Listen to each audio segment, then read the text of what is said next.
یہ ایک بار ہمارا مکالمہ ہوا تھا، خاندانی منصوبہ بندی جو ہے اس کے کوئی اقوام متحدہ سے انہوں نے بلائے ہوئے تھے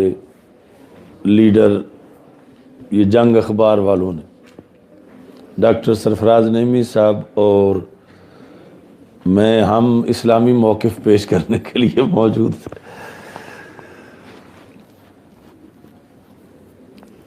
بہت پرانی بات ہے۔ تو اب انہوں نے اس میں وہ عورتیں بھی بٹھا دیں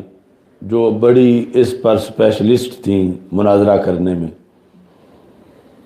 تو ہمارے لیے یعنی وہ ڈبل مسئلہ تھا کہ اوپر دیکھ نہیں سکتے تھے، اور ان کے کچھ مرد ڈائریکٹر تھے، کچھ دوسرے تھے، اور جواب بھی دینا تھا ان کا کہ انہوں نے یہ کہا تھا کہ ہم نے یہ اقوام متحدہ میں اتنے ملکوں کی کانفرنس ہوئی تھی، وہاں ہمارے دلائل کا کوئی جواب نہیں دے سکا۔ تو اس بنیاد پر ڈاکٹر سرفراز صاحب نے مجھے کہا کہ ہم اس میں شرکت کریں۔ اگرچہ بیٹھا ہمیں جدا بٹھایا انہوں نے، مگر اخبار میں جب چھاپا تو ان کی تصویریں ہماری تصویروں کے ساتھ انہوں نے لگا کے تو وہ بڑا دلچسپ مکالمہ ہوا تھا۔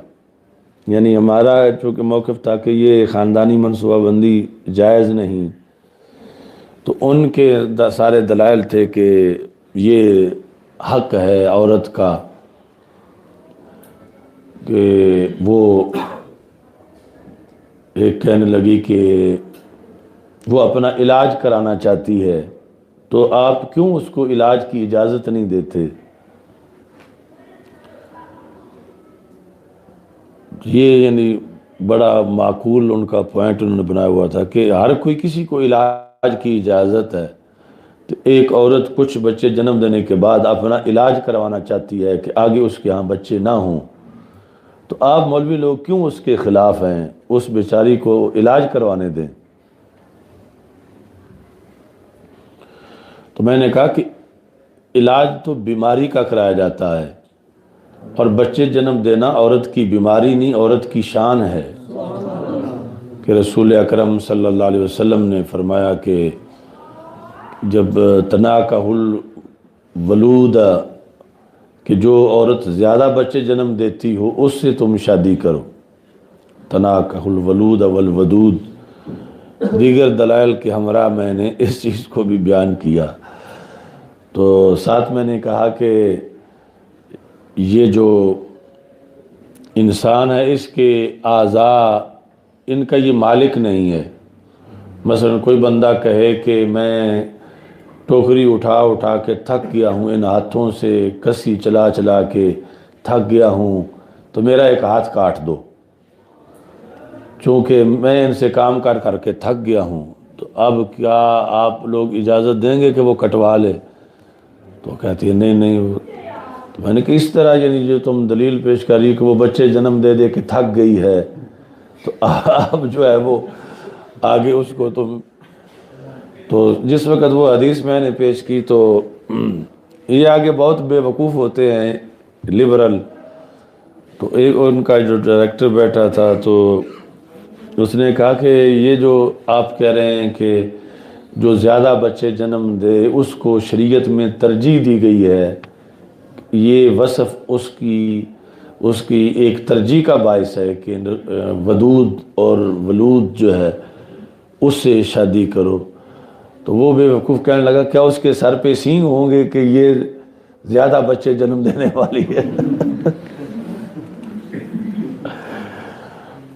تو مجھے غصہ آ گیا، میں نے کہا میں نے کوئی اپنی بات تو نہیں کر رہا، میں تو تمہارے سامنے رسول پاک صلی اللہ علیہ وسلم کی حدیث پیش کر رہا ہوں کہ سرکار نے یہ فرمایا ہے، تو سرکار کی حدیث کے آگے تو ایسے لفظ بولنا جائز ہی نہیں۔ باقی میں نے کہا کہ شریعت کے اندر اس کا بھی طریقہ ہے کہ اس کی جو خالائیں ہیں یا اس کی جو بہنیں ہیں یا پھوپھیاں ہیں ان کے لحاظ سے اس کے بارے میں دیکھا جا سکتا ہے یا قرائن سے، تو اس لیے رسول پاک صلی اللہ علیہ وسلم نے یہ ارشاد فرمایا۔ وہ پھر چھپا تھا جنگ اخبار کے اندر ہمارے وہ دلائل یہ تقریباً میرا خیال ہے وہ 99 کی بات ہے، یہ سن 2000 سے پہلے کی۔ اچھا جی، فیصلہ آخر میں نے پھر کیا کیا؟ فیصلہ ہم نے اپنا کیا، انہوں نے اپنا کیا۔ اس پر پھر میں نے وہ لکھا، اسلام آباد ایک اس میں کانفرنس ہوئی تھی تو وہ رسالہ چھپا ہوا میرا، اس کے سارے دلائل میں خاندانی منصوبہ بندی کی عدم جواز پر۔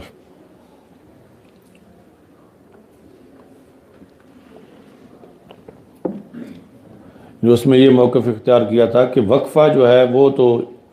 شرعی طور پر درست ہے، مگر عورت ایسا اپنا علاج کرا لے کہ جس کے بعد وہ بانجھ ہو جائے اور اس میں یہ صلاحیت ہی نہ رہے، تو یہ اللہ کے نظام سے ٹکراؤ اور تصادم ہے، اور شریعت میں یہ جائز نہیں ہے۔ اچھا جی،